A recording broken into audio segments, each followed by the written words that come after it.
What is up, guys? It is Chargers Boom back inside the house, and I am going to react to the Beetlejuice kill count. Now, I am going to react to this when the hype for the sequel is so high, so let's get on with it. Welcome to the Kill Count, where we tally up the victims in all our favorite horror movies and show you how they were made. I'm James A. Janice, and today we're looking at Beetlejuice, released in 1988. Beetlejuice follows the lives and deaths of Adam and Barbara Maitland, a loving married couple who end up haunting their own house after their untimely demise. When a new family moves in, they decide to scare them out and enlist the help of a ghost with the most. Beetlejuice. No, Adam, it's Beetlejuice. Ah, shit. I said it 3 times. Beetlejuice is directed by Tim Burton, whose work we've covered previously with 2007's Sweeney Todd. This was only his second feature after the perfect film that is Pee-wee's Big Adventure. Say what you will about his eventual filmography, but early Burton was masterclass filmmaking. His style hadn't become a parody of itself yet, and the humor was legitimately hilarious, though plenty of that can be accredited to his performers. Beetlejuice cemented his signature style and gave him clout enough to helm the big-budget Batman just a year later. It's got plenty of ghosts, ghouls, and monsters, all of which were made practically with stop motion and special effects. In fact, Beetlejuice won the Best Makeup Oscar at the 61st Academy Awards. What's funny though is that Beetlejuice the character isn't in as much of the movie as you might expect. He only has 17 minutes of screen time, and only a few of those are spent in his famous suit. But it's easy to forget that thanks to Michael Keaton's unhinged portrayal. It's seriously a perfect performance and made the character an instant icon, thus his inclusion in the second Horror Royal Rumble. The movie would spawn a popular animated TV show, a Nintendo game, and a surprisingly good Broadway musical. It was also the first ever DVD that Netflix sent out when it launched in 1998. A sequel comes out in just a few weeks, made by Tim Burton again and starring Jenna Ortega. If it's even half as good as the original, well, we're in for a treat. Wait, what? Ah! Assuming this is, yep.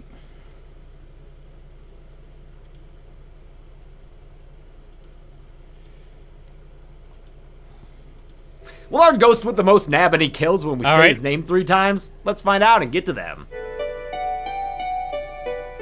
The movie begins by establishing the small town setting of Winter River, Connecticut. I love this long flyover shot. Of course, where there's flies, there's giant spiders, oh my god! Just kidding. This is a regular sized spider in a miniature town. But if you didn't catch the dissolve transition out of the helicopter shot, you might be taken aback when the spider pops out. This quaint little one-road town is the home of Barbara and Adam Maitland, a married couple played by Gina Davis and Alec Baldwin. Speaking of Alec Baldwin, the first movie I saw of Alec Baldwin was, of course, in my childhood years with Thomas and the Magic Railroad. With Catherine O'Hara, that is the Home Alone movies. And, of course, with Winona Ryder, of course, but that is much later with Stranger Things. And, oh yeah, Michael Keaton? Yeah, I saw the Batman movies, and they're actually really good. Please give Batman Returns a really good, at least somewhat decent chance.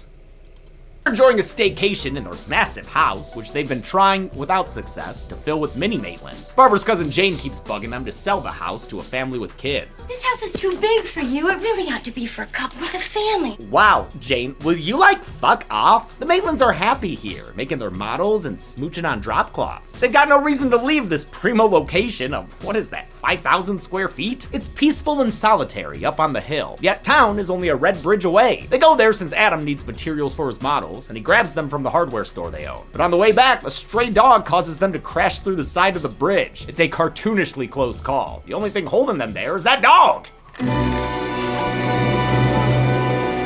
The dog takes off, so the Maitlands drop into the river and onto the kill count, when good boys go bad. Winter River, Connecticut was played by East Corinth, Vermont. I'm happy to hear they went back there for the sequel. Production had to build a 3.5-sided facade for the Maitland home, the covered bridge involved in the accident, and build a dam to make the lake their car falls into. The Maitlands get back home with nary a scratch on them, but we saw that kill graphic, we know what's up. They start to suspect something when their magical fireplace gives them Luke Hang Hands. Birthday candle Luke Hang Hands?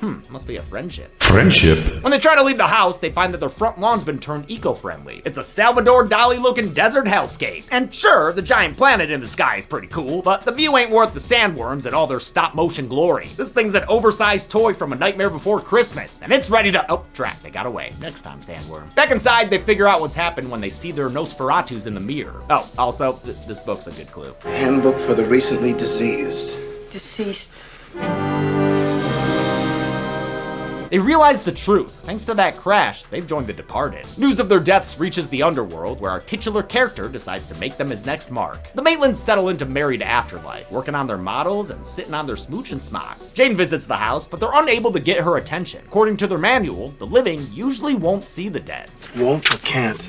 It just says won't. Unbeknownst to them, Jane has gone ahead and sold their home, which is why one morning they're rudely awakened from their eternal slumber by the sound of new arrivals. It's the upper-class Dietz family moving here from New York. Realtor Charles is looking to get away from the hustle and bustle of the city. His goth daughter Lydia is happy to move into this spooky house, but her stepmother Delia can't stand it. Oh, look, an indoor outhouse. An unfortunate part of this movie is that Charles Dietz is played by Jeffrey Jones, who fucking sucks. Thankfully, Delia Dietz is played by Catherine O'Hara, who's a damn delight. For some obvious Lydia reasons. Is played by a 17-year-old Winona Ryder, nowadays best known for Stranger Things. We've also seen What'd her I on the say? Count in Alien Resurrection. Delia's an artist, in air quotes, and is eager to bring a mighty wind of renovation to the house. She does not plan to leave their home alone. She's got movers bringing in all sorts of wacky crap. Yep. One of whom is played by Good J.J. reference. Saunders, who was the sheriff in Tammy and the T-Rex. Remember that one? Delia's interior design Yeah, I saw that aspirations are aided by her flamboyant friend Otho. You're lucky the yuppies are buying condos so you can afford what I'm going to have to do to this place.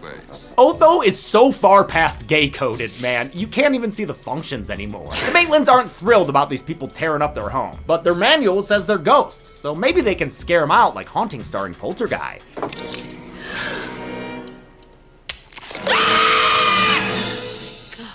We just have to pray the other closets are bigger than this one. They try all sorts of YouTube unfriendly scares, while Jeffrey Jones snarls around sounding like Tim Robinson. I know what you two are up to, and you're not gonna get away with it. But their Casper crusade of ghoulish goofs goes unnoticed by these normies, who just won't see them. Won't or can't? Won't, Adam! Pay attention! They barely manage to lock the newcomers out of their attic, preserving it as their last bit of personal space. I love how good that headless body looks running around. Much better than The Simpson in Return of the Living Dead. Unable to leave or make themselves seen, the Maitlands are forced to sit by on the Dietz's move-in day full of cranes and cows.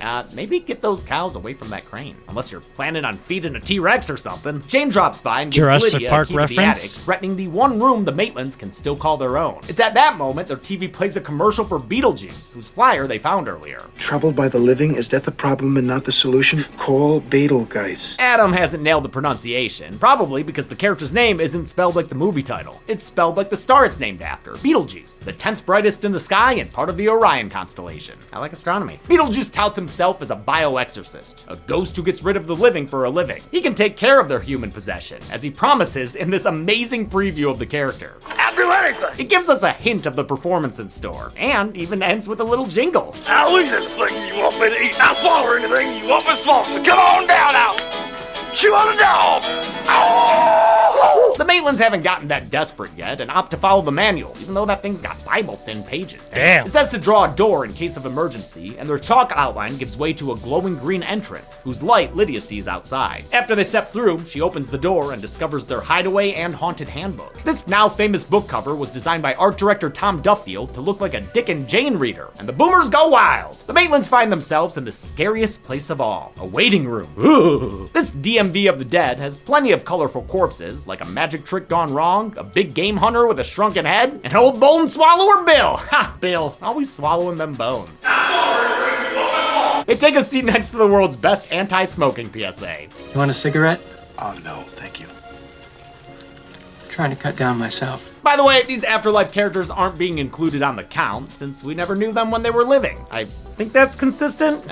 I don't know, man. The couple checks in with the receptionist and are led through the afterlife offices, staffed by bastard skellies and roadkill desk clerks. Oh shit, they've got a Monsters, Inc. transpose system here? I've been feeling a little flat. We saw actor Carmen Philby in Halloween 4, where he was also a little flat. Yes, we'll gather. Also saw this kill count too, way back then. Beautiful, beautiful river. Same goes for his appearance in Burton's previous film, Pee-wee's Big Adventure. Give me quick corn and I am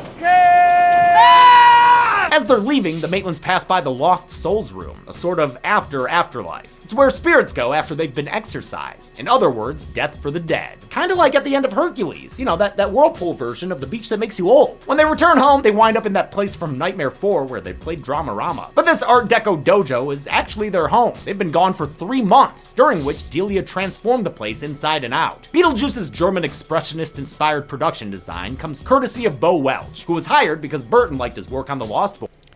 Not related to my family, of course.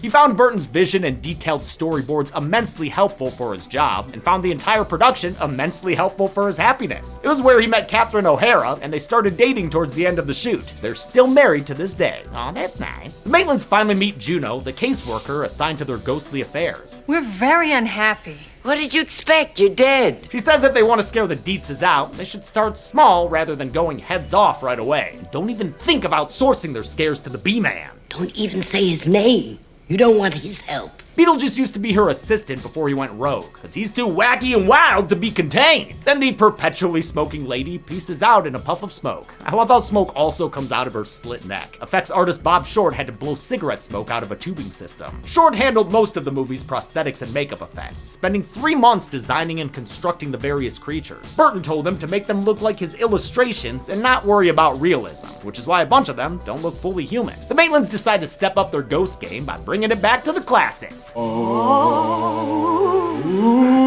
It doesn't work on Delia, because she's white girl wasted right now, and Charles is too busy doing business! Turns out he's not really there to relax, at least not anymore. These people don't know the value of their property. I can buy the whole town. He's working an angle for boss Maxie, who still lives in the city. You can tell by his city backdrop. Lydia overhears the moaning, but thinks it's just her dad and Delia making sex noises. Cut it out! I'm a child, for God's sakes. Wait, then, why are you taking pictures of them? What the fuck? It's how she learns that these two are honest to God ghosts. Rather than being afraid, she reacts with morbid curiosity. Are you Night of the Living Dead under there? Like all bloody veins and pus? Turns out Lydia can see them, even without the sheets. It's cause she's not like other girls. Live people ignore the strange and unusual. I myself am strange and unusual. The Maitlands tell Lydia they plan to drive away her family, but she says her parents don't scare easy, at least not after all the money they've spent ruining this place. While brainstorming in the attic, Barbara notices a flashing light in their miniature graveyard. It's him, Beetlejuice. We saw him hanging out here earlier, capturing a housefly for a snack. Dude's even got his own headstone under Beetlejuice. You might want to be careful there, Barbara. That's 2. Beetlejuice. Oh boy, brace yourself. It's showtime. The Maitlands are shrunk down and transported to the motto, where they follow flashing lights to Beetlejuice's tomb. Damn, he's making them work for it. They've got to dig his corpse out from beneath corkboard. After they do, the juice is officially loose, looking like a tiny, dirty Sam Kinison, who was briefly considered for the role at one point. Juice wastes no time perving on Barb and just generally being a menace. Whoa! We've had to wait half the movie's runtime for this, but it's finally time for Keaton to take the spotlight. The wait is well worth it for this inspired performance. You know what I'm saying? Save that guy for later. Beetlejuice proves to be great at the scaring thing. What do you think of this?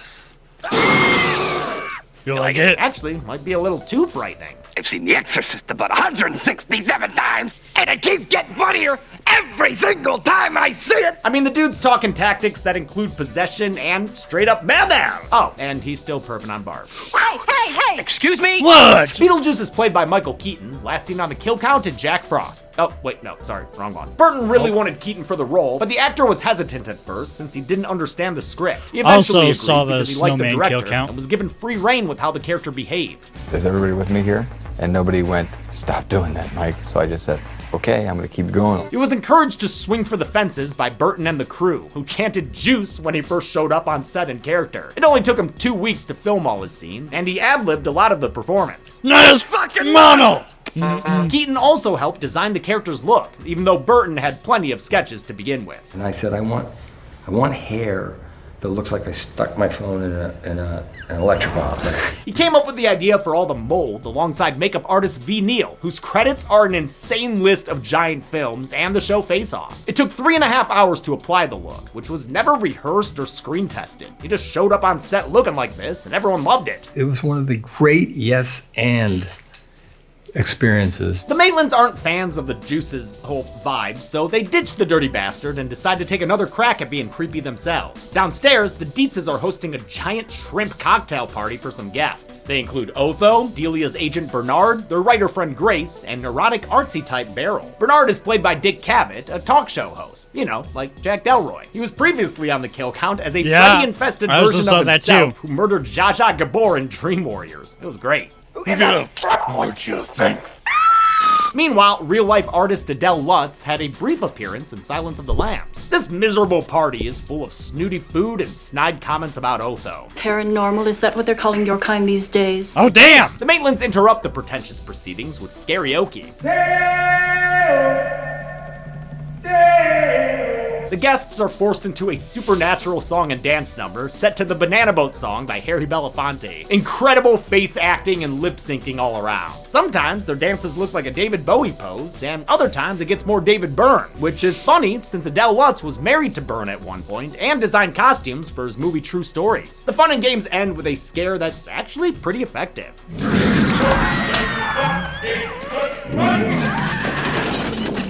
Oh man, I love those shrimp fingers. Burton first read Michael McDowell's screenplay in 1986 and loved that it didn't have the same rigid structure as most scripts. Then I get this script that makes no sense, it has no real story. It went through a bunch of drafts by various writers and changes during production, like adding more Beetlejuice. Burton continued the script's loose spirit by allowing his cast to improvise and shape their characters, and his crew to keep pushing boundaries. He and frequent composer Danny Elfman both said the studio rarely bothered checking in with them. I didn't get a lot of notes because they didn't know what to say about it.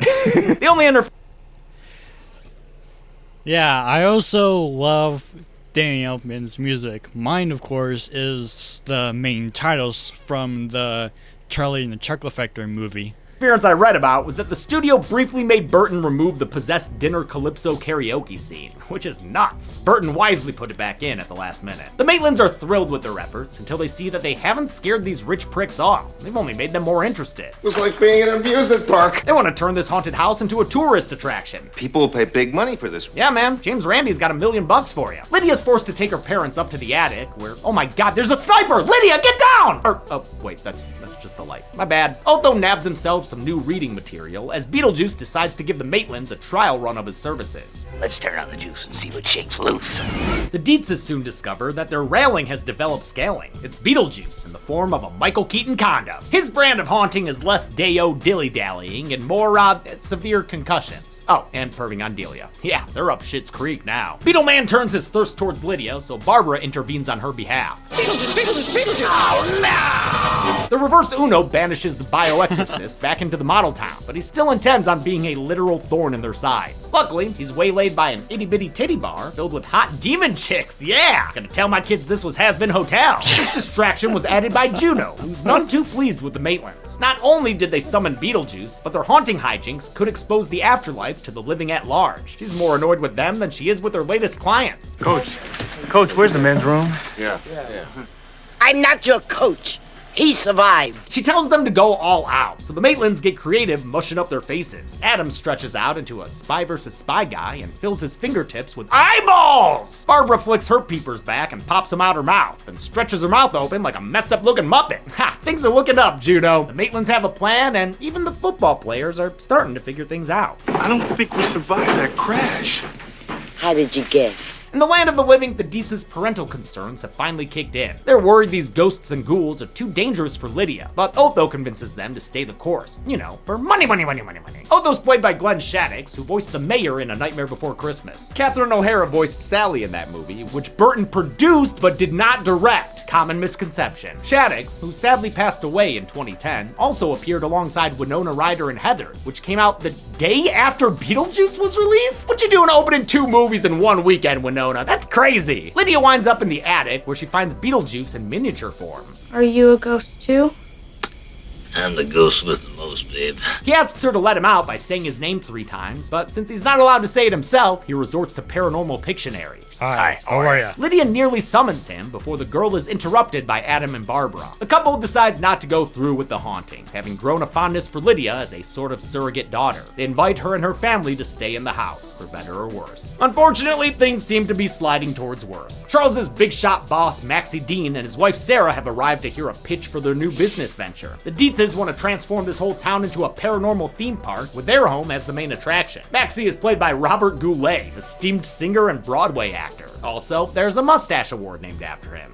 Yeah, that checks out. Maxie isn't willing to invest until he sees proof of the ghosts, but Lydia refuses to sell out her spirit friends. Enter Otho and his stolen handbook for the recently deceased. He conducts a seance using Adam and Barbara's wedding clothes, which he found earlier in a closet. It seemingly works at first, summoning the couple to the dinner table. The only problem is dumbass Otho is actually conducting an exorcism, which starts turning the Maitlands into a pair of lost souls. Desperate to save her undead friends, Lydia consults the only other ghost she knows. Sure, I can help. You gotta help me. He'll only do it if Lydia agrees to marry him, which will allow him to escape into the mortal world. Oh, that's how you get your living green card. Lydia, being the naive young teen that she is, agrees to the deal. Beetlejuice. Beetlejuice. Beetlejuice. See, this is why we have age of consent laws. It's showtime. You watch what you're showing that teenager, mister. An earthquake hits the miniature town and a Jack Skellington pops out. Oh wait, no, it's Carnival Barker Beetlejuice. Attention, Kmart shoppers. God, he's like a weird, scary version of Beavis and Butthead combined. I don't know. First up for a bioexorcism are Maxie and Sarah, who Beetlejuice high strikes straight out the ceiling. But I don't think he kills them. They're staying off the count. He then turns his attention to Otho, whom he leaves looking like Lil Gideon. Feels pretty tame in comparison, but it's enough to send him running out of the movie. With the excess characters cleared out, B-Man wants to get this red wedding started. He summons a pint-sized priest to lead the proceedings and brings Delia's artwork to life. You know, they were crappy sculptures, but they make for great stop-motion monsters. Adam and Barbara manage to pull themselves together enough to try to object to this unholy union, but they're stopped by Beetlejuice's Looney Tune gags, which include literally zipping Barbara's mouth shut. Then Adam gets sparkled into the model town, while Barbara is banished to the desert outside. Beetlejuice gets ready to put a ring on Lydia, but Adam manages to hijack a toy car and stop the final vows. Barbara also returns, riding in on a sandworm like Thelma and Louisa and Al-Gaid. The stop-motion serpent devours Beetlejuice, sending him back to the underworld. It's not an exorcism though, so this undead boy stays off the count. An epilogue shows both families living in harmony. They're brushed with the dead, inspiring Delia's art. The Maitlands are now full-on surrogate parents, helping Lydia with her schoolwork and treating her to a magical dance session. It's set to a Actually, imagine having two pairs of parents, like one is your biological parents that are living, and two surrogate parents that are the undead supernatural. I wonder how that would actually be like. Another Harry Belafonte song, Jump in the Line. Beetlejuice has been sent back to the afterlife waiting room. He also tries to jump in the line, but he messes with the wrong witch doctor. The movie ends as Beetlejuice's head is shrunk down to size. How many recently deceased will have to study up on their handbooks? Let's find out and get to the numbers. Time to get to the numbers. Yeah, what I said. To be fair, James, that's actually really good. That's actually a really good singing voice you have. Alright. The numbers. Only 2 people died on screen in Beetlejuice. The victims consisted of 1 man and 1 woman, giving us this till death do us pie chart. We've seen this count and breakdown 4 times before on this show, including just recently an influencer. With a runtime of 92 minutes, Beetlejuice had a kill on average every 46 minutes. I'll give the golden chainsaw for coolest kill to the Maitlands, because they're the only kills we counted. Oh, and the dog gag was pretty funny. For the same reason, Dom Machete for lamest kill will go to no one. And that's it. Beetlejuice was released in 1988 and was the 10th highest grossing movie of the year. The sequel, Beetlejuice, comes out soon. Can't wait. Until next time, I'm Beetle James. This has been the Kill Count. Yep. That's literally next week on Friday in September. Anyways, guys, that'll be it for the Beetlejuice Kill Count by James and Denise. This is Chargers Boom, signing off.